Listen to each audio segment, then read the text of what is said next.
लोग कहते भी 10 में 1-2 यादव तो आपको बोलता है।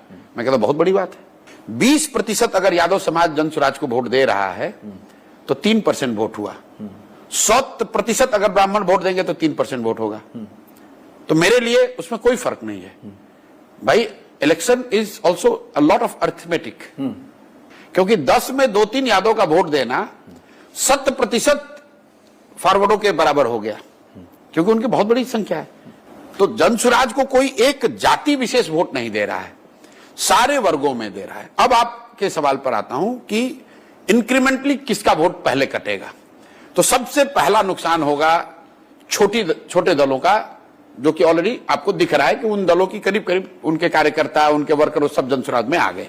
उनकी कोई चर्चा नहीं है, बस एक चर्चा है आरजेडी लेड अलायंस, एक चर्चा है बीजेपी जदयू और तीसरा है जन स्वराज। वो ऑलरेडी हो गया। नेक्स्ट जो हिट होगा वो होगा जदयू को। उसके वर्कर, समर्थक, वोटर सबसे बड़ी संख्या में जन स्वराज की ओर आएंगे।